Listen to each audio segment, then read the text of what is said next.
শুভ সকাল বন্ধুরা, আমি অনিতা বিয়ে বেঙ্গলি ব্লগস চ্যানেলে তোমাদের সকলকে অনেক স্বাগত ভালোবাসা আর গুরুজনদের আমার প্রণাম। তো সকালবেলা উঠে আমি স্নান আর পূজাটাই সবার আগে সেরে নিয়েছি। আর বাসি কাজ তো করেই নিই সকালবেলা উঠে, তোমরা তো জানোই। সমস্ত বাসি কাজ সেরে তারপর আমি স্নানটা সেরে সুন্দর করে সব ঠাকুরগুলোর পূজা করে নিয়েছি। তারপর আমি সকালের খাবার বানিয়ে নিচ্ছি। আজকে রুটি না, আজকে পরোটা বানাবো। পরোটার সাথে দই থাকবে। এই তো গরম চলে আসলো, আর গরমে আমাদের এটাই চলে বেশি, পরোটা আর সঙ্গে টক দই। তো এটা খাওয়াও ভালো, টক দইটা তন্ময়ের বাবা না খেয়ে গেলে ওর ভালো হয়, রোদের মধ্যে জল দেয় তো টক দইটা খাওয়া ভালো গরমের দিনে। তো যাই হোক, দেখো আমি পরোটাগুলো করে নিচ্ছি। আর তনর বাবা কিন্তু জল দিতে চলে গিয়েছে। এখন না প্রায় 9:30 মতো বেজে গিয়েছে, বুঝলে তো। তনর বাবা জল দিতে চলে গিয়েছে।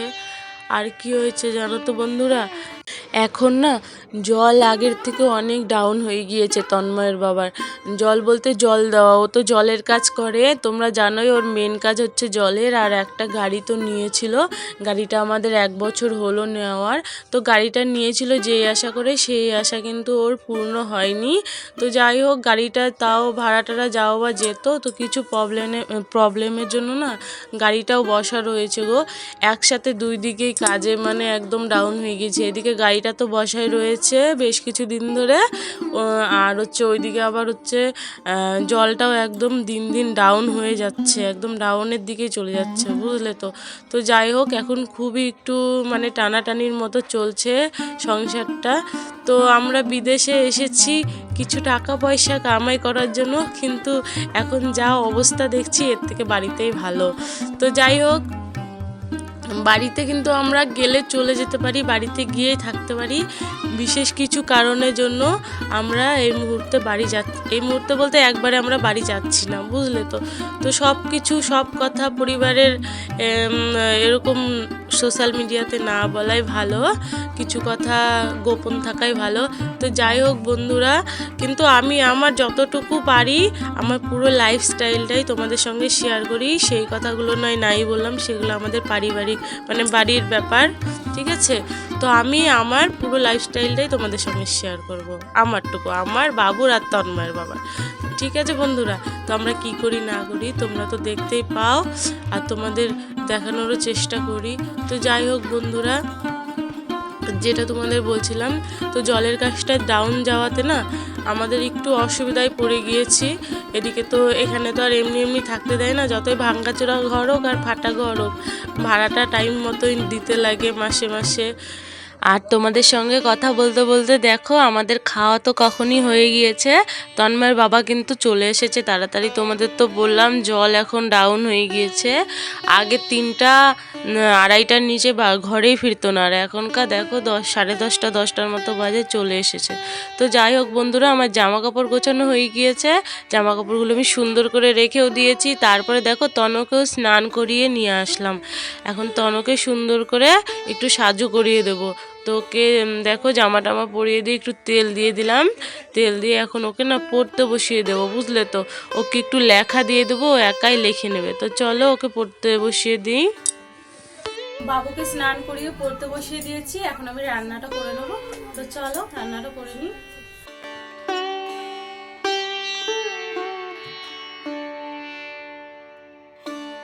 ওইদিকে ভাত বসিয়ে দিয়ে চলে এসেছি সবজি কাটতে। আর আজকে সবজির মধ্যে কেটে নেবো হচ্ছে, সবজি বলতে আজকে সবজি নেই কিছু, বানাবো না আজকে কোনো সবজি। আজকে একটু ধনেপাতা ছিল, এই ধনেপাতাটা এখন কুচি করে একটু বড়া বানাবো, আর একটু আলু ভাজা করব, আলু কেটে নেবো। আজকে বানাবো হচ্ছে দই কড়ি, দই দিয়ে বেসন দিয়ে আজকে দই কড়ি বানাবো। তো ওর জন্য আজকে কোনো সবজি আর বানাবো না, আজকে তো শনিবার নিরামিষ। আমার সবজি বানানো হয়ে গিয়েছে, এই যে আলু ভাজার জন্য আলু কেটে নিয়েছি, আর ধনেপাতা তো বললামই বড়া বানাবো। আর দই কড়ি যে বানাবো, দই কড়ির জন্য যে লঙ্কা চিড়ে নিয়েছি অল্প করে, আর অল্প করে আদা ঘিষে নিয়েছি। দই কড়িটা কেমন করে বানাবো চলো তোমাদের একবার দেখিয়ে নিই। তো অনেকজন তো জানেই, যে বন্ধুরা জানে না তাদের জন্য খালি। তো চলো তোমাদের দেখিয়ে দিই। এই যে দই কড়ি বানানোর জন্য দই তো লাগবেই, একদম দই আর বেসন এই দুটো লাগবেই। তো দইটাকে না আমি এইভাবে ভালো করে ফেটিয়ে নিয়েছি, যেন পরে আর ফেটাতে না হয়। দইয়ের মধ্যে দানা দানা থাকলে কিন্তু ভালো হবে না। দই কড়ির হচ্ছে গ্রেভিটা যে হবে ওইটা হচ্ছে হয়ে যাবে আর কি, ছ্যাঁকড়া ছ্যাঁকড়া হয়ে যাবে। তো আমি ভালো করে ফেটিয়ে নিয়েছি। আর এখন এই দেখো কত সুন্দর, একদম একটু দানা দানা নেই। দইটা আগে ঢেলে নিতে লাগবে একটা বাটির মধ্যে, তারপরে নিয়ে নিতে লাগবে এই যে বেসন। বেসনটা কিন্তু মাপ মতো দিতে লাগবে। এর মধ্যে দিয়ে নিলাম অল্প করে বেসন। এবার এই দই আর বেসনটাকে না ভালো করে ফেটিয়ে নিতে লাগবে যেন দানা না থাকে। আমি একদম হলুদও দিয়ে নেব, হলুদটা দিয়ে ফেটাবো একবারে। হলুদ, লবণ, লবণটা হচ্ছে মাপ মতো দিতে লাগবে, যতটুকু গ্রেভি রাখবে কিংবা ঝোল রাখবে, ঝোল তো বলে না, দই কারির আর কি, গ্রেভিটা যতটুকু রাখবে সেই আন্দাজে। আর এই দই কারিতে কিন্তু অনেকজন অনেক মশলাই দেয়, আমি কিন্তু কোনো মশলাই দেব না। আমি একদম সিম্পলভাবে করব, সিম্পলভাবে ভালো লাগে খেতে। আমি মশলা দিয়ে বানিয়েছিলাম, ভালো লাগে না আমার কাছে অতটা খেতে, সিম্পলভাবে ভালো লাগে। আমি খালি একটু লঙ্কার গুঁড়ো দিয়ে দেবো, আর কাঁচা লঙ্কা তো চিড়ে নিয়েছি, ওটা সম্বারের সাথে একটু দেবো। তো দেখো বন্ধুরা, সুন্দর করে মিলিয়ে নিয়েছি সবকিছু। এবার জল দিয়ে নেবো, আগে অল্প জল দিয়ে একটু মিশিয়ে নিই, নাহলে আবার দানা দানা থেকে যাবে।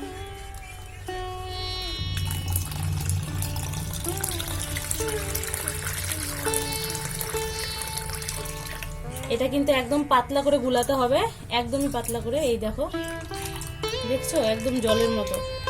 এটা যখন জাল দেবো না, এটাকে কিন্তু একটু জাল করতে লাগবে। এটা যখন জাল করব তারপরে কিন্তু ঘন হয়ে যাবে একদম। তো দেখো এটা আমার রেডি, এটা সাইডে রাখি। এবার বানিয়ে নেব দই কারির জন্য বড়া, মানে দই কারির পকোড়াটা। এই যে ওর জন্য নিয়ে নিয়েছি বেসন, শুধু বেসন লাগবে আর কিচ্ছু লাগবে না। বেসন লাগবে আর লবণ আর হলুদ লাগবে, পরিমাণ মতো লবণ দিয়ে নেব, দিয়ে নেব হলুদ, একটু লঙ্কার গুঁড়ো দিব, তাহলে না খেতে ভালো লাগবে, হালকা ঝাল ঝাল হবে। ব্যাস,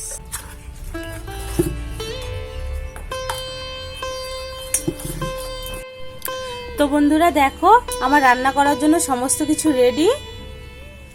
আর ওইদিকে কিন্তু ভাতটাও হয়ে গিয়েছে, ভাতটা ফুটছে, চলো তোমাদের দেখাই। এই দেখো, এদিকে চাল আজকে নেওয়া একটু বেশি হয়ে গিয়েছে, ভাত ফুটে নিচে পড়ে যাচ্ছে। তো ভাতটা এখন নামিয়ে নেব, নামিয়ে নিয়ে তরকারিটা বানিয়ে নেব। ভাতের মার গেলে নিয়েছি, এখন বড়াগুলো ভেজে নেব আগে। দেখো বন্ধুরা, পকোড়া করার জন্য যে আমি বেসনটা গুলে নিয়েছিলাম, ওর মধ্যে না এই সোডাটা দিতে আমি ভুলে গিয়েছিলাম, তোমাদের দেখানোই হয়নি। তো এখন আমার বড়া ভাজার সময় মনে পড়লো, এর মধ্যে তো আমি একটা আসল জিনিসই দিইনি, সোডা। একটু সোডা দিতে লাগবে, 1 চিমটি। তো সোডাটা দিলে কি হবে, পকোড়াগুলো যখন ওই কারির মধ্যে দেওয়া হবে তখনকার পকোড়াগুলো না 1 ডবলের থেকে বেশি মানে ফুলে ফুলে যাবে, আর খুব সুন্দর লাগে, দেখতেও ভালো লাগে, খেতেও ভালো লাগে। তো যাই হোক বন্ধুরা, দেখো আমি খাওয়ার সোডা দিয়ে তারপরে আবার গুলিয়ে দেখো পকোড়াগুলো এখন ভেজে নিচ্ছি। পকোড়াগুলো ভেজে নিয়ে তারপরে আমি সবার প্রথমে দই কারিটা করে নেবো, তারপরে ভাজাগুলো করবো আস্তে আস্তে, আলু ভাজা, বড়া ভাজা। তো দেখো বন্ধুরা, আমার পকোড়াগুলো ভাজাও হয়ে গিয়েছে। এখন আমি দই কারিটার জন্য সম্বার দিয়ে নেব, শুকনো লঙ্কা, 5 ফোড়ন, আর হচ্ছে হিং নেই, তো হিং থাকলে একটু হিং দিয়ে দিলেও ভালো হয়। আর দিয়ে নিলাম আদা, গ্রেট করে রেখেছিলাম যে ওই আদাটা, আর হচ্ছে একটু কাঁচা লঙ্কাও দিয়ে নিলাম। কাঁচা লঙ্কাটা পরেও দেওয়া যায়, আগেও দেওয়া যায়, তো আমি একটু সম্বারের সাথেই দিয়ে নিলাম। তারপরে দেখো দই কারির জন্য যে গুলে রেখেছিলাম সেই গোলাটাও দিয়ে দিলাম। এখনকার ভালো করে নেড়ে চেড়ে নিয়ে ফুটতে দিতে হবে, বেশ কিছুক্ষণ ফুটাতে লাগবে একটু, যেন মানে দই কারিটা আর কি সুন্দরভাবে হয়ে যায় রান্নাটা আর কি। তো যাই হোক, এখন এটা ফুটতে থাকুক। আমি একটু না আজকে নিম পাতা ভাজা খাবো গো, তাই না দেখো বরকে উঠিয়েছি ওপরে, দেওয়ালের ওপরে নিম পাতা পাড়াতে। আর নিমের গাছটায় দেখো পাতাগুলো কি সুন্দর কচি কচি। ওই দেখো বন্ধুরা, একটা প্লেন যাচ্ছে, তাই তোমাদের দেখাচ্ছিলাম। তো যাই হোক, আর নিমের গাছের পাতাগুলো খুব সুন্দর হয়েছে, একদম লাল লাল হয়ে রয়েছে। ওর জন্য আমি আর লোভ সামলাতে পারলাম না, বরকে বললাম তুমি পেরে দাও, আজকে আমি ভাজা খাবো। তো যাই হোক দেখো বন্ধুরা, আমি নিমের পাতা নিয়ে নিয়েছি। বর আমার হাত মানে বর বলছিল ক্যাশ ধরো নিমের পাতাগুলো, আমি আর পারলাম না, নিচেই পড়ে গেল। তো বরকে বলছিলাম আর কটা পেরে দাও, আমার এই কটা দিয়ে হবে না, আমি নিমের পাতা খেতে না ভীষণ ভালোবাসি জানো তো। বর বলছে এই কটাই আগে খাও, আর পারবো না এখন, আবার অন্যদিন খেও। তাই বললে দেখো নেমে যাচ্ছে। তো চলো নিমের পাতাগুলো নিয়ে ঘরের দিকে যাই। আর এই নিমের পাতা ভাজা করে আমি আর তনয় কিন্তু খাবো, ওর বাবা কিন্তু একটু ছুঁয়েও দেখবে না। ওর বাবা একদম নিমের পাতা খেতে ভালোবাসে না, একটুও পছন্দ করে না। তো যাই হোক, আর আমার তো ভীষণই ভালো লাগে। আর বাবুকে দেখো ওইদিকে কিন্তু লিখতে বসে দিয়েছি, বাবু এখন লেখা করছে। চলো একটু দেখি কি লেখা করছে ও। এই যে দেখো, ও তোমার পড়া দেখাবো। আচ্ছা, এই যে বাবু লেখা করছে দেখো 1 2। বাবুকে এক লাইন ছেড়ে ছেড়ে লিখতে বলি, ও মানে এক লাইন ছেড়ে লিখে না। তো যাই হোক লিখো। আচ্ছা ঠিক আছে লেখো, কিন্তু ছোট ছোট করে সুন্দর করে লিখবা। হ্যাঁ হ্যাঁ সুন্দর হচ্ছে, আর একটু সুন্দর করতে হবে। হ্যাঁ তোমাকে আমি দেখাই দেবো আর একটু সুন্দর করে কেমন করে লেখে। হ্যাঁ লেখো লেখো লেখো লেখো, দেখবে তোমার লেখা সবাই। লেখো দেখি, লেখো তো দেখাই আমার বাবাটা কেমন করে লেখে। এটা কি লিখলো বাবা? 70। কি লিখলা? ভাজা করবো বাবা, খাবা তুমিও? খাবো নাও, লিখো তুমি। তরকারি বসিয়ে রেখে গিয়েছিলাম, ফুটে গিয়েছে এটা। এই দেখো ঘন হয়ে গিয়েছে কতটা, দেখেছো? ওর জন্য একদম পাতলা করে গুলাতে হয়, বেসন বেশি দিতে হয় না। বেসন বেশি দিলে একদম গাঢ় হয়ে যাবে আর ভালো লাগবে না খেতে। তাও দেখো কতটা গাঢ় হয়ে গিয়েছে, আবার ঠান্ডা হওয়ার পরে আরও গাঢ় হয়ে যাবে। তারপরে তো এখনো পকোড়াগুলো দিই নাই, পকোড়াগুলো দিলে ঝোলটা আরও টেনে যাবে। তরকারিটা ফুটুক ভালো করে, তারপরে পকোড়াগুলো দিয়ে সঙ্গে সঙ্গে নামিয়ে নেব। চলো ততক্ষণে এই নিম পাতাগুলো আমি বেছে নিই।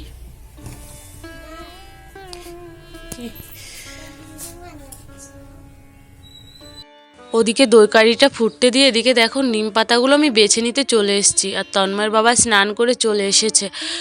আর না, নিম পাতা বাঁচতে বাঁচতে আমার একটা কথা মনে হলো, এটা তো চৈত্র মাস, তো চৈত্র মাসে কি নিম পাতা খেতে হয় বন্ধুরা? আমি না জানি না, তোমরা কেউ জানলে আমাকে একটু কমেন্ট করে বলো তো নিম পাতা খাওয়া যায় কি না চৈত্র মাসে। তো যাই হোক চলো, ওদিকে দই কারিটা মনে আবার হয়ে আসলো। দই কারি রেডি, এখন পকোড়াগুলো দিয়ে নামিয়ে নেব।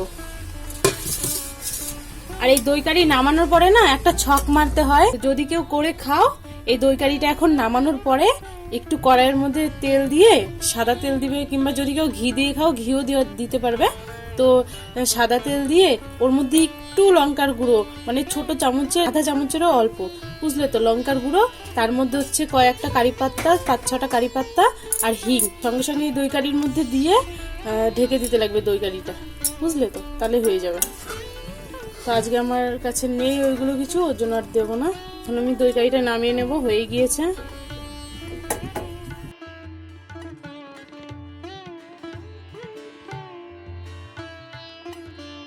দই কারি নামিয়ে দেখো বড়া ভাজা বসিয়ে দিয়েছি, ধনেপাতার বড়া। তারপরে বানাবো এই আলু ভাজা, তারপরে লাস্টে করব নিম পাতা ভাজা। আর তনুর বাবা বাইরে এই দেখো একটা বালতি নিয়ে এসেছিল, অনেকদিন হয়ে গেল বালতিটা ওইখানে থাকতো যেখানে আমি হচ্ছে জামা কাপড় টাপড় ধুই, বাসন মাজি। তো বালতিটা ও আজকে পরিষ্কার করে দিচ্ছে। এই বালতিটা এনেছে হচ্ছে রান্নার জল রাখার জন্য। আর বাবুর পড়া হয়ে গিয়েছে, ওও আসলো এক্ষুনি, বাইরে আসলো। এদিকে আমার বড়া ভাজা রেডি। তো বড়াগুলো নামিয়ে আলু ভাজাটা বসিয়ে নিই, চলো। দেখো বন্ধুরা, আমার রান্না কমপ্লিট হয়ে গিয়েছে। এটাতে তো ভাত রয়েছে, আর এই যে দই কারিটা আর একবার তোমাদের দেখিয়ে নিই, এই দেখো। আর বড়াগুলো দেখো কত ছোট ছোট ছিল আর কত বড় বড় হয়ে গিয়েছে, এটা সোডা দেওয়ার জন্য হয়েছে। আর এই যে নিমের পাতা ভাজা, এই দেখো, এই যে নিমের পাতা ভাজা একদম মুচমুচা করে ভেজে নিয়েছি। আর এখানে রয়েছে আলু ভাজা, এই দেখো লাল লাল করে আলু ভাজা করে নিয়েছি। আর এখানে রয়েছে ধনেপাতার বড়া, এই দেখো। আমার রান্না কমপ্লিট, এখন খাওয়ার বেড়ে নেবো। ও খাওয়ার বাড়ার আগে আমি এই যে রান্নার কড়াইটা যে বের হয়েছে এটা ধুয়ে নেবো, আর এই যে নিম পাতা ভাজলাম এই কড়াইয়ে এটাও ধুয়ে নেবো। তো এগুলো ধুয়ে এসে তারপরে খাবারটা বেড়ে নিই, তারপরে তোমাদের সামনে আসছি একদম। আজকের রান্না বান্নাটা খুবই কম খরচে করার চেষ্টা করেছি, যতটুকু পেরেছি ততটুকু। তো যাই হোক বন্ধুরা, আর এটা যদি বাড়ি হতো হয়তো এতটাও মানে দই কড়িটা আর আমাকে করতে লাগতো না। বাড়ি হলে না এদিক ওদিক থেকে শাক পাতা এটা ওটা উঠিয়েও রান্না করা যায়, বুঝলে। তার এখানে তো শাক পাতা কোথায় পাবো? আর শাক পাতা খেতে কিন্তু আমার ভীষণ ভালো লাগে, আর অন্য কিছুর আমার দরকারই পড়ে না, আমি খুবই ভালোবাসি। আর কচুর শাক তো ভীষণই ভালোবাসি। আমার শ্বশুরবাড়ির ওখানে তো প্রচুর কচুর শাক, তোমরা তো দেখেইছো যারা আমার ভিডিও দেখো। তো যাই হোক বন্ধুরা, দেখো ঘরের সামনেটা না নোংরা হয়েছিল, আমি পরিষ্কার করে নিলাম। ওই যে তন্ময়ের বাবা বালতির রঙগুলো পরিষ্কার করছিল ওইগুলোই। তারপরে দেখো তিনজনের জন্য খাবার বেড়ে নিয়েছি, আর তনর বাবার খাওয়াও শুরু হয়ে গিয়েছে। তো চলো খাওয়া দাওয়া করে আসছি একদম। বন্ধুরা খাওয়া দাওয়া কমপ্লিট হয়ে গিয়েছে, এই যে বাসনগুলো গুছিয়ে নিয়েছি। এখন বাসনগুলো মেজে আসবো, মেজে এসে তারপরে একটু রেস্ট করব। তোমাদের সঙ্গে একদম দেখা হচ্ছে সন্ধ্যেবেলায়। শুভ বিকেল বন্ধুরা, এখন বেজে গিয়েছে বিকেল 6:30। এদিকে 7টার সময় সন্ধ্যা লাগে, আর আধা ঘন্টা পরে সন্ধ্যা লেগে যাবে। তনর বাবা একটু আগে কাজে গেল, আর তন দেখো ঘুমিয়ে রয়েছে। তনকে আর কিছুক্ষণ পরে উঠাবো, ওর জন্য দুধ নিয়ে আসলাম। দুধটা এখন জাল দিয়ে নেবো, জাল দিয়ে তারপরে ওকে উঠাবো, উঠিয়ে নিয়ে তারপরে সন্ধ্যা দেবো। তো চলো আগে দুধটা জাল দিয়ে নিই, তারপরে তনকে উঠাবো।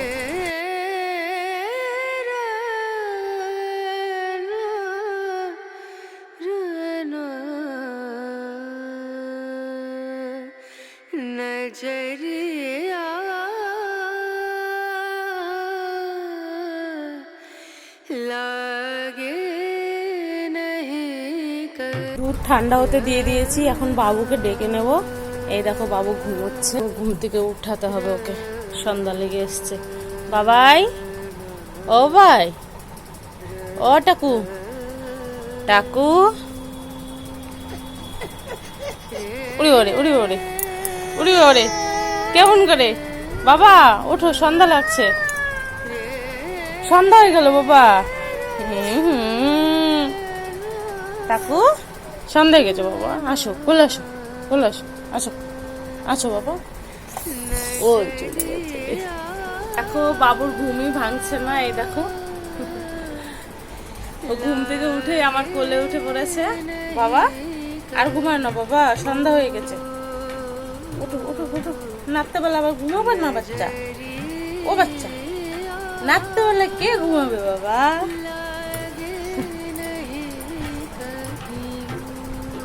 তো চলো বাবুকে দুধটা খাইয়ে নি।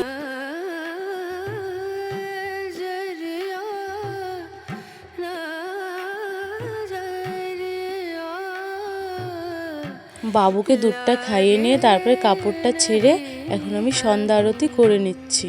তো সন্ধ্যা আরতিটা করে নিই, তারপর আবার আমি তোমাদের সামনে আসছি।